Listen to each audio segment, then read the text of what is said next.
Welcome to Catholic Connection with Teresa Tomeo, keeping you connected to your faith and your world. Teresa tackles the issues of faith and culture, the pro-life message, and media awareness.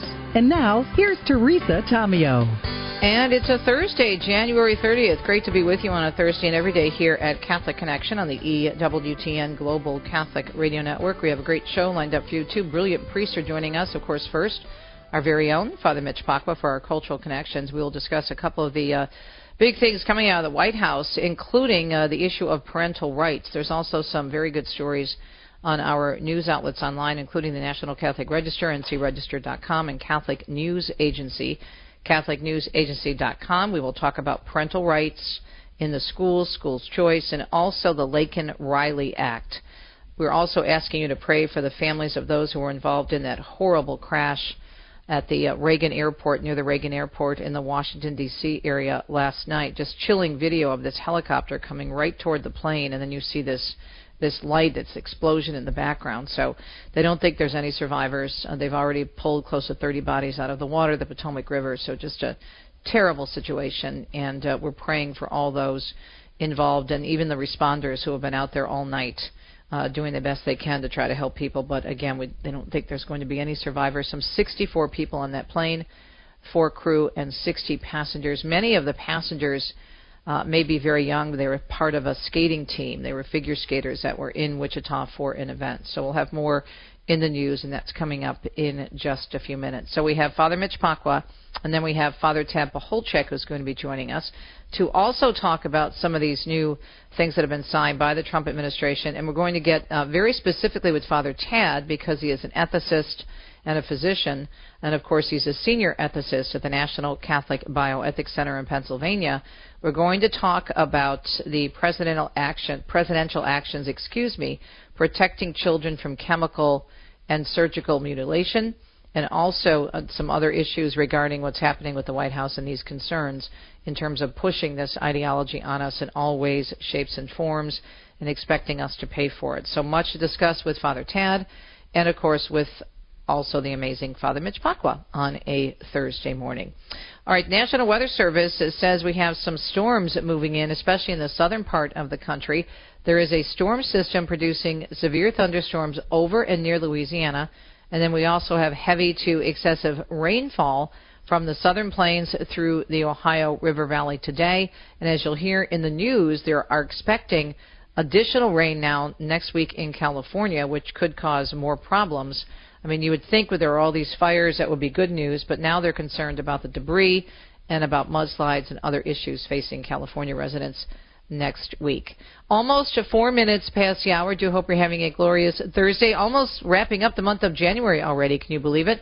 Let's take a look at the news. There's a ton of it, starting with that plane crash, as we mentioned, in Washington.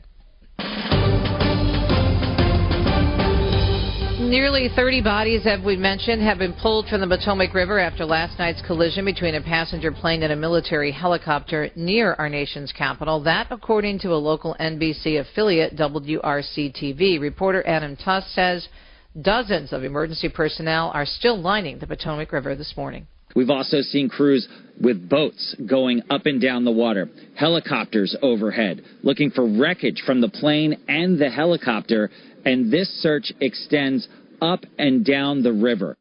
The plane, operated by an American Airlines subsidiary, was traveling to Ronald Reagan National Airport from Wichita, Kansas. 64 people on the plane and 3 on the Black Hawk helicopter. A massive search and rescue effort was initiated, and boats scouring the frigid waters for bodies and any survivors throughout the night. A temporary morgue has also been set up in D.C. to receive remains. Again, officials have said they don't believe there are any survivors. Matthew Capucci has an apartment overlooking the airport where the plane was headed and describes what he saw last night. Things suddenly got very quiet at first. At this time of night, you typically hear tons of airplanes take off and land, and suddenly things got very quiet, and then it was just sirens nonstop. Meanwhile, President Trump says a crash between the jet and military helicopter looks like it should have been prevented. In a post on Truth Social last night, he said the airplane was on a perfect and routine line of approach to the airport, and he questioned why the Army Black Hawk helicopter did not see the plane, adding it was a clear night and the lights on the plane were blazing. Trump also asking why the control tower did not tell the helicopter what to do instead of asking if they saw the plane. In a separate statement issued by the White House, the president also thanking first responders and saying he is monitoring the situation. And as we wrap up this story for you this morning in the news, there are no flights either into or out of Ronald Reagan National Airport this morning as the search operations continue. In other news, in late October of last year, torrential rains flooded the Spanish city of Valencia, killing around 230 people and causing massive property damage. Thousands of volunteers and nonprofit organizations mobilizing to assist those affected by one of Spain's deadliest natural disasters. And today, 3 months later, as Devin Watkins reports from the Vatican, the Pope has met with the seminarians, formators, and bishops of the Archdiocese of Valencia, along with several other Spanish dioceses from around the country, this for an audience at the Vatican. And he's urging the Pope, future priests, to allow themselves to be shaped by the pain of those they serve. The storm was not just an atypical phenomenon that we merely hope will not happen again, he told them. It is the extrapolation of what every human being experiences when faced with loss, feeling alone, displaced, and in need of support to move forward. The Pope said the role of priests is to bind up the brokenhearted and provide spiritual support for people amid the large and small disasters of daily life. Yours is a pain and mourning that, despite its harshness, opens us to hope for enforcing us to reach rock bottom and leave everything behind that seems to sustain us. It allows us to go beyond. People cannot be left alone to face the darkness, urged the Pope. Rather, he said, the work of so many volunteers and the Catholic Church after the storm were expressions of God's tenderness. Pope Francis pointed out that hope is not optimism, which is merely a superficial attitude, while hope calls us to move beyond empty phrases in search of deeper meaning. Our hope, he said, has a name, Jesus, God, who was not disgusted by our clay, and who, instead of saving us from the clay, became clay for us. Each priest, he added, is called to become an alter Christus, another Christ, by becoming clay in the weeping of the people.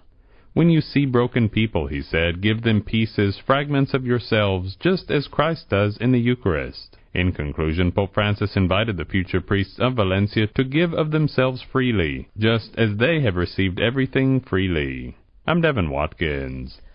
As we mentioned at the top of the hour, we'll be talking about this story with Father Mitch Pacwa in about 10 minutes or so. President Donald Trump signing 2 executive orders yesterday directing federal agencies to expand educational freedom and opportunity for families and end radical indoctrination in grades K through 12. The executive order, as Catholic News Agency tells us, to expand school choice is designed to support parents in choosing and directing, it says, the upbringing and education of their children by using federal funding to support K through 12 education choice initiatives. An additional executive order to end radical indoctrination is designed to ensure that schools that receive federal funding comply with all laws prohibiting discrimination in various contexts and protecting parental rights. And Liz Kennedy tells us about another story we'll be discussing with Father Mitch, the president signing the Laken-Riley Act into law. Speaking from the White House on Wednesday, the president talked about the Georgia nursing student who was murdered just over a year ago by an illegal immigrant, calling her unbelievable. Laken Hope Riley, the vicious criminal who murdered Precious Laken, was an illegal alien member of the barbaric Venezuelan prison gang known as Tren de Aragua. Riley's mother, Allison Phillips, attended the signing ceremony and said she's grateful to the president. We also want to thank President Trump for the promises he made to us. He said he would secure our borders and that he would never forget about Laken. The law allows for the detention of illegal immigrants who are accused of theft and violent crimes. Trump called the bill a tremendous tribute to Laken Riley. Meanwhile, 10 Venezuelan gang members are indicted in New York City for gun trafficking. Queens District Attorney Melinda Katz and Police Commissioner Jessica Tisch say 34 guns and pink cocaine seized in a long-term undercover investigation entitled Operation Train Derail. All 10 alleged members of the notorious gang known as Tren de Aragua. They say the scope of their gun trafficking extended all the way from New York to Texas and Colorado, with plans to expand into Colombia. Some of those indicted have been in the U.S. since 2023, all allegedly entering the country illegally through the southern border.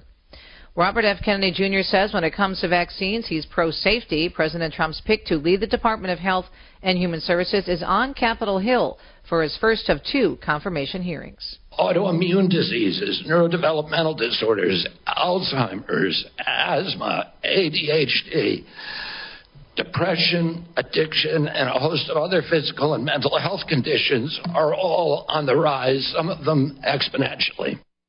Kennedy has received criticism from Democrats and others for his views on vaccines, adding the U.S. has worse health than any other developed nation, yet we spend so much more on health care. Kennedy will also be taking part in a hearing today with the Senate Health, Education, Labor, and Pensions Committee. And Kash Patel also going before senators today after he was selected to lead the FBI. Tulsi Gabbard will also be grilled in her efforts to become the Director of National Intelligence. Lee Kessler tells us that the Department of Justice is reportedly considering dropping that corruption case against New York City Mayor Eric Adams. There are multiple reports that DOJ discussions have taken place on the future of a 5-count federal indictment faced by Adams. It accuses him of accepting bribes from Turkey in the form of luxury travel. Adams has pleaded not guilty with a trial set for April 21st. President Trump has said the mayor is being treated unfairly and that he'd consider a pardon for Adams. The mayor has spent time with Trump in recent weeks, both at Mar-a-Lago and the inauguration. The Federal Reserve is leaving interest rates unchanged. Fed Reserve Chair Jerome Powell speaking after the announcement. Right now, we don't see that, and we see things as in a really good place for policy and for the economy, and so we feel like we don't need to be in a hurry to make any adjustments. It comes after the Fed cut rates 3 times last year, also marking the first policy decision during President Trump's second term. Trump has said recently he would like to see the central bank lower rates. Daniel Martindale tells us another round of rain expected to hit Southern California, and that will happen next week. That means renewed concerns about mudslides and debris flows in the recent burn scars. The storm is expected to last from Tuesday to Thursday of next week. The National Weather Service is calling for 1/4 of an inch to an inch of rain, though totals could be higher in the mountains. This storm is expected to be warmer than the last one, which forecasters say decreases the chances of thunderstorms and high rates of rainfall, which can lead to dangerous debris flows. Meanwhile, some of music's biggest stars are coming together to help raise money for the Los Angeles wildfire relief efforts. A fire aid benefit concert taking place in Inglewood, California. Superstars such as Billie Eilish, the Red Hot Chili Peppers, Olivia Rodrigo, and Stevie Wonder all set to take the stage. Christian Marks reports former New Jersey Senator Bob Menendez is being sentenced to 11 years in prison in a major bribery scheme. A tearful Menendez begged for leniency, but the judge didn't buy it. The 71-year-old speaking outside the courthouse in Manhattan. Welcome to the Southern District of New York, the Wild West of political prosecutions. President Trump is right.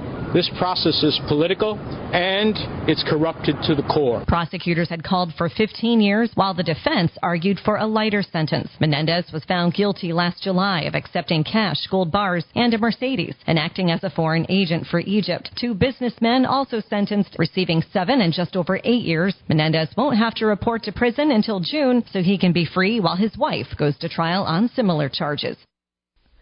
And Meta is agreeing to pay $25 million to settle a lawsuit with President Trump over his suspended accounts. The 4-year-old lawsuit is tied to Meta suspending Trump's account in 2021. And finally in our news on a, Thursday morning. Wow, this week is going by fast, January 30th. Mark Mayfield tells us the Mona Lisa getting a room of her own. Leonardo da Vinci's painting is going to get its own special exhibition space as part of renovations at the Louvre in Paris. French President Emmanuel Macron announced the renovation project on Tuesday and said the museum will be redesigned, restored, and expanded. It comes after the famous art museum said its buildings were starting to deteriorate and overcrowding was starting to have a negative impact. It is a Thursday. Look forward to chatting with both Father Mitch Pacwa and Father Ted Pacholczyk on this edition of Catholic Connection. Thanks for tuning in to EWTN. And as we say in Radio Land, don't touch that dial because we'll be right back. People ask how they can care for older family members who can't fully care for themselves. One answer is Visiting Angels, America's choice in senior home care. Visiting Angels assists adults nationwide with 600 locations to continue living at home and not have to move into a nursing home. Their caregivers provide assistance in hygiene, meals, and light housework. Services are provided up to 24 hours per day, and you can select your caregiver before service begins. More information, including franchise opportunities, is on the web at visitingangels.com. The Heart of the Interior Life with Elizabeth Jangle. What is the fundamental direction of your spiritual life? Are you moving closer to God or away from Him? Understanding the fundamental direction of a person's spiritual life is key to discernment. Being able to identify the spiritual direction of our lives is a necessary step before beginning a process of discernment. Father Timothy Gallagher writes, Ignatius thus highlights this all-important fact. To discern correctly which spirit is working in a person's heart, and so to know what we should accept or reject, we must first identify the fundamental direction of that person's spiritual life. The first rule in St. Ignatius of Loyola's 14 Rules for the Discernment of Spirits gives us an opportunity to consider anew the direction of our spiritual journey. Take a moment to consider what is the fundamental direction of your spiritual journey. For more information, visit AveMariaRadio.net.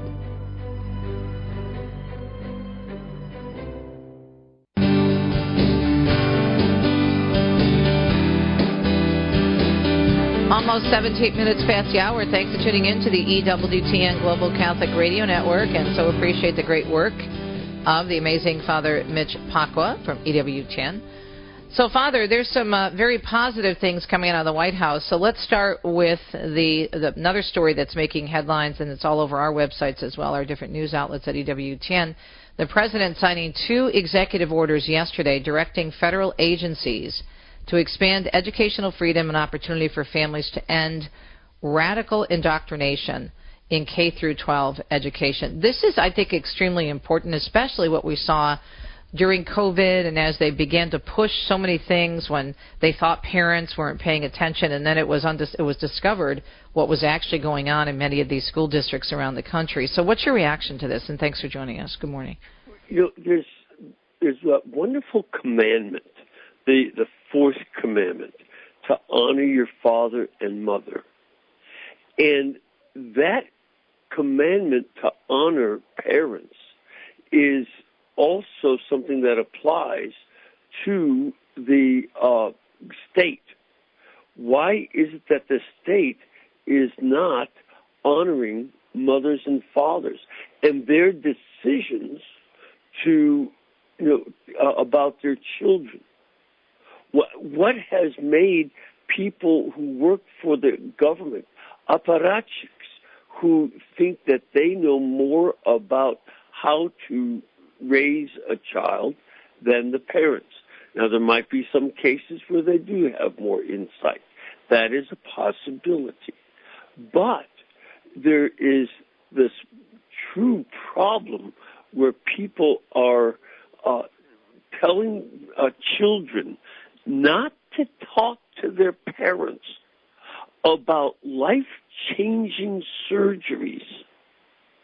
Is this not something that is more than absurd, but something that is, in a certain sense, devilish? This is telling children to keep such a secret from their own parents that it is on the edge of being a lie.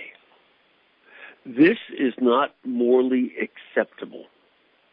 And we have to pay close attention to the folks in the government who thought that they should do exactly that. Why? What were they up to? I don't think they had the authentic, good needs of the children in mind. I don't think that. I think that they had their own ideologies in mind rather than the needs of children. And as a result, what has happened is children have been submitting themselves to a life-changing mutilation. And when we talk about life-changing mutilation, we are talking about something that will change the way they are for and shorten their life. That's what's at stake in these mutilations. you're talking about shortening the life of a child without the parents being able to know about this. That is as strong and serious a way to dishonor parents as the most recalcitrant child has ever considered. And Father, go ahead. I'm sorry. Finish. Yeah. I think that the fact that the federal government is stepping in to prevent this from happening is a very serious step forward from the kind of more than irresponsibility. It is truly an evil to try and pull this off on kids. And then as a result of this, what the executive order is also saying, because they keep pushing these agendas versus concentrating on education, the kids are suffering education-wise. Here's what the executive order says. Let me read you some statistics. According to this year's National Assessment of Educational Progress, 70% of 8th graders were below proficiency in reading, 72% not proficient in math. Moreover, geographically based school assignments exacerbate the cost of housing in districts of preferred schools, training the finances of millions of American families sacrificing for their children's futures. So they're not educating, they're indoctrinating is what they're doing, and the kids are suffering for it. That's it. See, and this begins to apply to issues such as human other aspects of history. They don't teach history, but they indoctrinate about history. This is totally unacceptable. Totally unacceptable. So this is something that we need to show respect. I think part of the issue has been that so many parents had the curtain pulled back during COVID, when the teachers, very sadly, didn't keep schools open. They were very afraid, and everybody was afraid in those days. You can understand it, but it turns out that kids were not very susceptible to the COVID, and the schools could have stayed open. But be that as it may, that was a judgment call.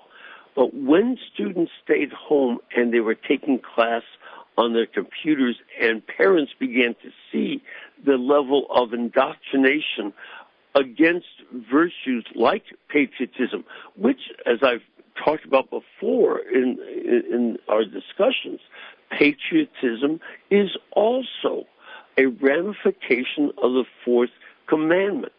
The word patriot comes from the Latin word pater, father, looking to your country as your parent. It's where you came from. Well, patriotism was attacked, and this was truly unacceptable, but definitely and effectively done. This now has to come to a stop, that kids end up, we see the reading level, mathematics, science, all these issues are way down. This is something that we definitely want to see transformed. We can be excellent. And here's another thing, too, that this started back in the 80s. I was just going to ask you, when did this start? Yeah, when did this start? Yeah, it started somewhat before that, but there was a key element in the 80s. They could no longer teach morality because the Ten Commandments, for instance, were made illegal to be displayed, yet alone taught. You couldn't read from script or anything. So there was no basis for talking about right and wrong. So in the 80s, they started these courses on positive self-image. You build up a positive self-image without teaching moral principles. That's very dangerous for this reason. It helps encourage narcissistic tendencies and even sociopathic tendencies. It sounds odd, but the theory is that if you have a positive self-image, then you will respect everybody else like you respect yourself. That doesn't work out. The group that showed the highest level of positive self-image and self-confidence were sociopaths. Yeah. Amazing. Father, more with you coming up. We're going to talk also about the Laken-Riley Act and some stories breaking about these Venezuelan gangs. We'll be right back.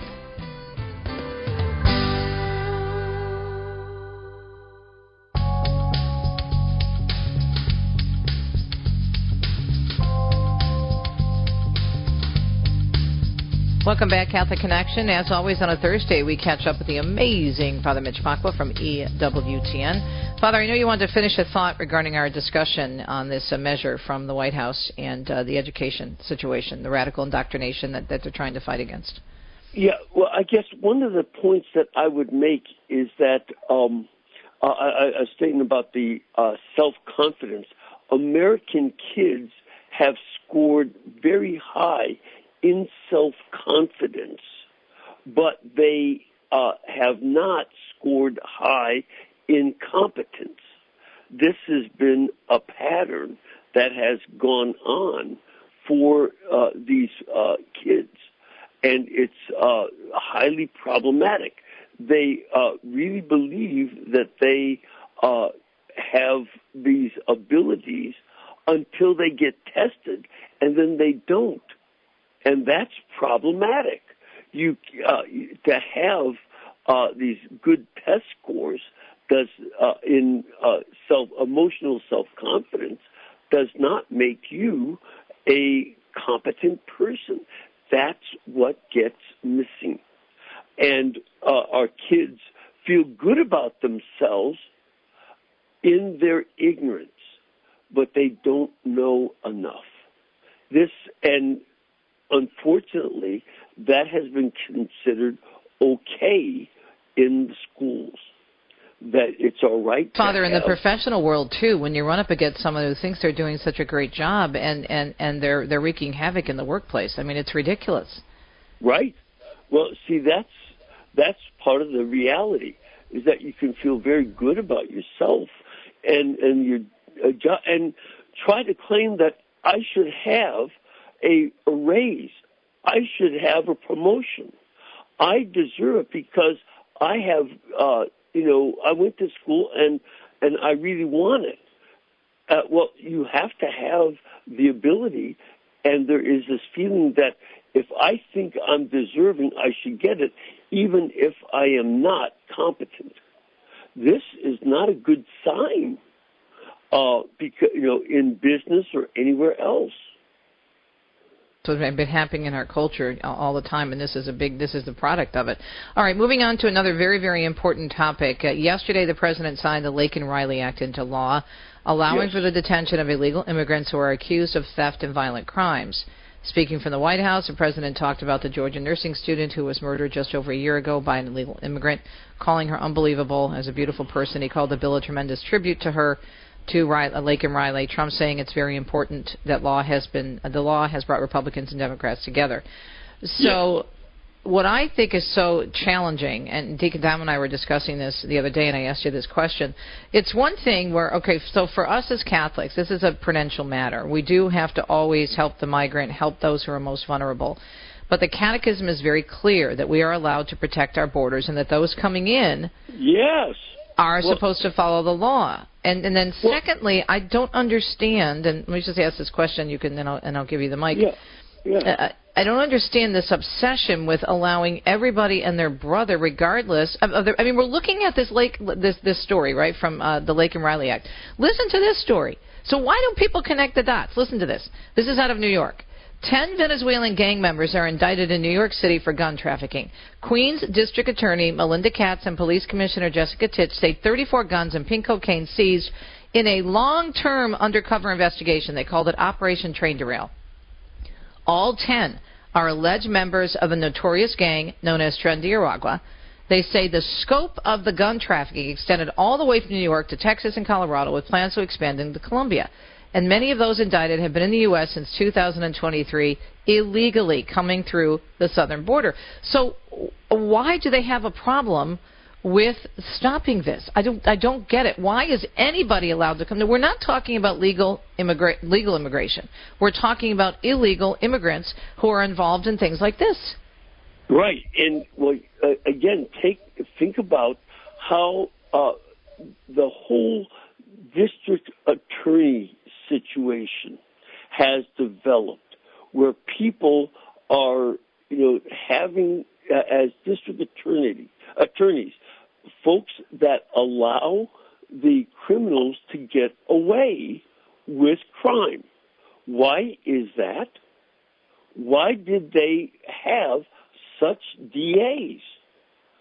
And the reason is that there was a theory, and that's where this is oftentimes going towards these theories, that people who are criminals are that way because they're poor.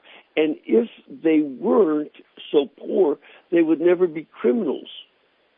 Well, that's not the way that it works. That people who are poor sometimes are criminals, but not always.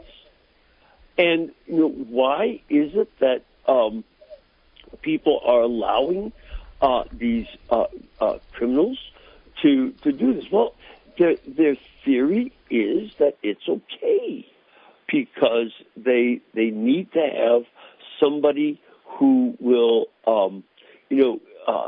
feel good about taking care of such type criminals and saying that it's okay.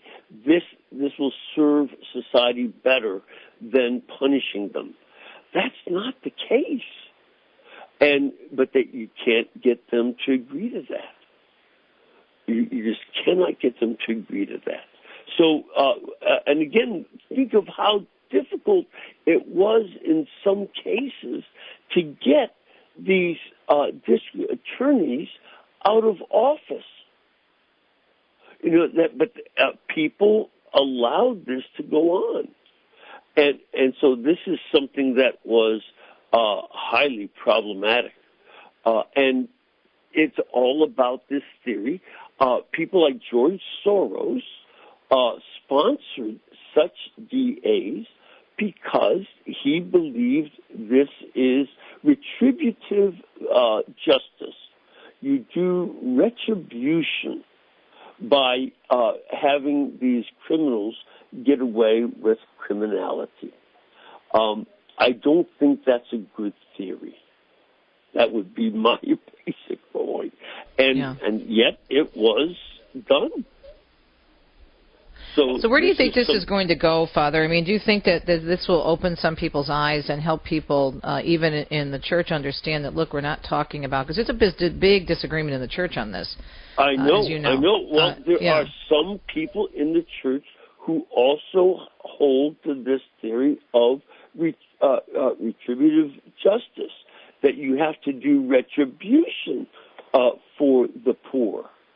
And that the only way to do that is by,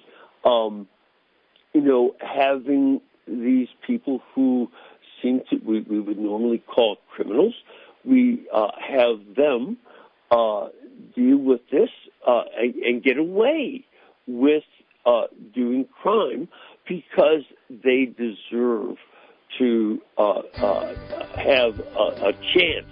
That would be the way they put it. They deserve to have a chance at life. And if they have a chance at a better opportunity, then they will do well, and this will reform them. It's totally naive. Yeah, and then it destroys the lives of other people, such as Laken Riley and her family. Father, we'll be right back with another great priest, Father Tab Pacholczyk, but it's been great chatting with Father Mitch Pacwa every Thursday. Dr. Ray Guarendi. If I disciplined consistently, I'd be disciplining constantly. If I were consistent in my discipline, that would mean I would discipline more, and I'd be disciplining him often. The exact opposite is the case.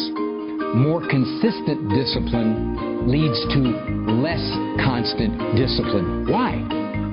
Because you're predictable. The child knows if he does A, you'll do B. That is why when you are predictable in your authority, you will actually have to use that authority less. Consistent discipline leads to less constant discipline.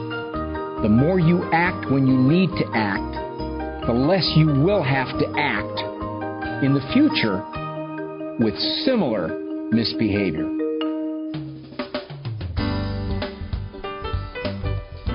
Welcome back, Catholic Connection. It's 40 minutes past the hour. It is a Thursday morning, January 30th. We're working on getting Father Tad Pacholczyk on with us, and we're continuing our conversation about the impact of some of the efforts and executive orders and also legislation coming out of the White House that's being signed and approved. And we are going to be looking at the situation with these different efforts to stop this push for sex change procedures and operations being forced on young children, and where the government has been saying that these kids have a right to make up their own minds about these issues, which is just crazy, because I always think about this and I think, okay, so if they can make up their mind about something like this, which is so serious, which is life-altering, and Father Mitch Pacwa alluded to this earlier, does that mean that if your children, 8, 9, 10, 12 years old, came to you and said, I want to smoke cigarettes, I want to drink alcohol, how many parents would say yes to that? Right? They would say, are you kidding me? I don't think so. Or how many parents would say yes to their child saying, I can make up my own mind when I think I need to go to bed, and when I think I need to watch TV and turn the TV off, or when I think I need to put down my cell phone or walk away from my laptop. So this disconnect here in thinking that children, babies, can make up their mind as something so serious, and to allowing this agenda to continue is nothing short of insanity. But this is what we've given the world the last 10 to 15 years. And what's interesting is that many of the countries that began pushing this stuff, even before the United States pushed it, now they're rolling it all back because they realize it's devastatingly dangerous and it's a farce. And it doesn't solve any of the problems that children may be experiencing psychologically, if they are even struggling with gender dysphoria, which in most cases it's not, as the research has also shown. So we're working on getting Father Tad on with us. And one story that I wanted to bring to your attention, which I found so disturbing, this is kind of along the same lines in terms of things coming out of the White House right now. I don't know how many of you caught the testimony yesterday in the questioning of Robert F. Kennedy Jr., of course, who was up for a big position in the health position in the Trump administration. It was a very interesting exchange because a lot of the discussion was not based on health. It was screaming and yelling and throwing all kinds of names at RFK Jr., calling him a conspiracy theorist because he's not totally for all vaccines. He says he's for some, not all, in particular circumstances. And it was very disturbing to me. What was even more disturbing, though, and it ties in directly with our scripture verses for today, especially the first reading, was the way his family is treating him. Family as in his cousin, Caroline Kennedy, and his second cousin, her son. So they went on, actually, Twitter or X, and they went on all these different social media websites or social media outlets, and they were making fun of him. And the grandson was actually making fun of his voice. And I thought, wow, how have we gotten to the point now when you disagree with someone, you have to act like a bully and publicly insult them online? So I think this is something to think about when we're having discussions about these very, very sensitive topics, including transgender ideology, including all these issues with health care, anything that if we disagree with someone on. How are we approaching that person? Our readings for today are talking about approaching each other, encouraging each other, and loving one another. And this is what we need to do with all these issues. There's a lot of tension out there right now. And we as Christians always have to take the high road and make sure that we're treating people fairly and kindly. We can disagree, and we can disagree strongly, especially about the topic we've got Father Tad on that we're going to talk about right now, because it's very serious and it's ruining lives. But you don't throw out insult to make fun of someone, especially if they have a medical condition. That's just awful. And where is the left calling out Caroline Kennedy and her son for doing this? It's just cruel, and it's being bullies. And I guarantee if it were a conservative doing it, it would have been major news. All right. Father Tad, we're so glad we got you. We were worried there for a minute, but apparently we wrote down the wrong phone number, but here you are. Great to have you. And let's talk a little bit about what you're seeing from the White House in terms of these efforts to stop this push for transgender ideology. Good morning. Thanks so much for joining us. Good morning. Great to be able to join you. Yeah, sorry for the little hiccup there in our connection. This really is a kind of a paradigm shift that I think we've long been waiting for in terms of what's coming out of the White House. It's amazing to read the executive order and to see the broad range of interventions that are being, called for here. And I think it's something that really is so long overdue and is so much a manifestation of a kind of common sense. And yet, as I think you're hinting, it has resulted in a lot of polarization already. I have to tell you a little story. I was picking up an Uber recently, and my Uber driver, started to rail basically for the whole ride against some of the policies that are coming out so quickly from the Trump administration, and, including transgender and some of the pro-life initiatives that he's doing through the executive orders. So, I got an experience firsthand in the back of the Uber of just how divided our country is around these issues still. And yet I think, what is happening here is very important, and I hope it'll be an opportunity to open dialogue more broadly between the highly polarized camps, really, that are, not discussing enough, but beginning, hopefully, to discuss these issues more. I think previously we had, pressure for conformity, and if you stepped out of that, you were considered to be, at a minimum, biased, if not, discriminatory, and even racist. And so now we're able to have some discussions that are rooted really in the science and making sure that we have patient care, real patient care, right at the center of this. Yeah, gender-affirming care, that is a saying, a slogan that the left came up with, along with reproductive choice and reproductive rights and things like that. And the way the argument is framed and the semantics are very important. So I'm sure you could probably tell from the ranting of your Uber driver that he or she were coming at it from the way the media and the left have really painted this story, which is all emotion, no facts, slogans, ideas, but not the reality of what happens to a person and how many, and there's thousands of detransitioners now that are coming out about this. Those are the stories they don't hear. Exactly, and I think, the willingness of the administration to use the kind of strong and direct language, even the title of the executive order, protecting children from chemical and surgical mutilation. That word mutilation, it's been very difficult for people to say that and to expose it for what it is. And thankfully, we've had a class of individuals rise up, namely children who have undergone these mutilations, and then as they grow into their early 20s, they're saying, wait, what happened here? This isn't fair that this happened to me. I've lost my ability to have children, or I've had a double mastectomy, and there's nothing I can do about this. And it's just so unfair, which of course it is, and it doesn't represent any kind of real care, but a kind of ideology that they slipped into, oftentimes unawares, and those who had responsibility for their authentic medical care failed them in very, very serious fashion. With Father Tad Pacholczyk, of course, senior ethicist at the National Catholic Bioethics Center. Father, my hope and prayer is that these actions from the White House, again, with just the title of these measures, protecting children from chemical and surgical mutilation. Again, as you just stressed so perfectly, These words have not even been allowed in the discussion. The media certainly haven't picked them up. They call it, again, gender-affirming care, taking their cues from the left and those pushing this. What I found fascinating, though, is that you have all these countries in Europe, and you know this better than anyone else, that are now turning around completely on this issue. Those are the ones like Great Britain who are out there, in full force. Now they're really pulling it back, especially with puberty blockers. And the United States just seems to say, nah, we're just going to continue to push forward. Yeah, it is nice to see that happening in Europe, and it's surprising that they're sort of taking the lead. Many times we provide the lead and Europe follows.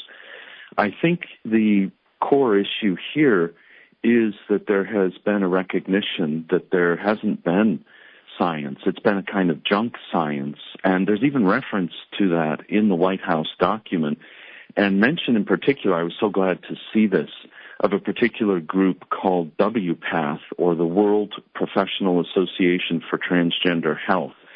I've dealt with this group in the past, and, they have a very, very strong agenda. They have been one of the major engines in pushing within the medical field for the continuation of these policies that fail to serve the real interests of young people.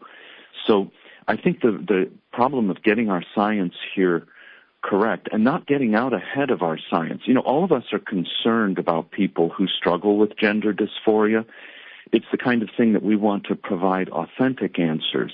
But the reality here is that this represents a situation in which individuals are facing grave distress over their sense of identity, and this is going to call for not only compassion, but also for authentic psychotherapy that is supportive in nature and that helps them to work through the fundamental issues behind this misguided notion, for example, that if they're a little boy, that they actually say and believe that they are a little girl. So there's some very foundational issues here that require attention, and it's good to see a kind of pushing back here and saying we have to have authentic science, authentic clinical interventions, and those are going to be primarily psychotherapeutic. It's interesting to see some people on the left who would be considered very liberal and very left-leaning, recognizing the ridiculousness of this and the crime that's being perpetrated on so many kids. Even Bill Maher said not too long ago, I think it was last year, he said, I wanted to be a pirate when I was a little boy. I'm really glad my parents didn't allow me to chop off my arm or my leg and pull my eye out. I mean, that to me is a perfect analogy. I mean, seriously. Or if I said, waiting for you to come on with us, I said, okay, so you have children. Some of these people in government previously were saying children should be able to make up their own minds about this. And there was some protests down in D.C. last year where we saw, when the Supreme Court was taking up some issues, where we saw detransitioners speaking out, and then we saw people who were pro-trans. They were asking them how old, they were questioning them, how old do you think a child should be when they make this decision? They were saying, whenever they're ready. Well, what does that mean? So if an 8-year-old comes to their parents and say, I'm ready to smoke cigarettes, I'm ready to drink alcohol, they're going to say yes? This is the ridiculous nature, the loss of common sense, Father. It is, and, a failure to understand what parenting really involves in terms of the fact that children have many desires that are not ordered and that require the assistance of adults to bring a measure of order to them over time. Becoming an adult, becoming a full adult human being is really a growth process that requires a lot of input, a lot of love, a lot of patience. And I think sometimes here we're just sort of bucking that and saying, well, if a kid says they want it, then they're entitled to it. And it makes no sense whatsoever. So I think it's also interesting to hear you, just to jump back to your earlier comment about Bill Maher, that even people on the left, I think, are recognizing aspects of this. And his analogy about the pirate, I'm glad to hear that one because I've been using that one for years. Yeah, it's very clear. It really makes you think. And I hope this is what happens, that we have a good, honest, respectful dialogue and discussion about this and what it's doing to children and all of us. Father, great to talk to you again, Father Tad Pacholczyk. Check out his great website, fathertad.com. He's a senior ethicist at the National Catholic Bioethics Center. We'll be right back. The wisdom of Mother Angelica. I want you to have such confidence in the Lord that you'll find such hope and see the beauty of the Lord, the majesty of God. What did our Lord say, huh? If your sins are as scarlet, oh, what? What's going to happen? They shall be made white as snow. EWTN. Live truth. Live Catholic. I was raised a Catholic and went to church every Sunday faithfully. I met a boy and he was non-Catholic, so I left the church to be with him. When I was away from church, I yearned to be home. What brought me back was my longing for the Eucharist. The Eucharist fills me with the spirit that you can't find anywhere else. I have a peace when I walk through the doors of the Catholic Church, like that's where I belong. We invite you to take another look at the Catholic Church. Visit CatholicsComeHome.org today. This week on Christ is the Answer, Father John wants to talk about faith. What is faith? Is it a 2 + 2 intellectual rationalization, or is it a trust of things not fully understood? Father John instead gives this definition. Faith is God's work in me, to which I respond. Join us this week as Father John enlightens us with the definition of faith, and don't forget to stay with us later in the week as Jesus shows us how to pray. Tune in for Christ is the Answer, Monday through Fridays at 11 a.m. on Ave Maria Radio.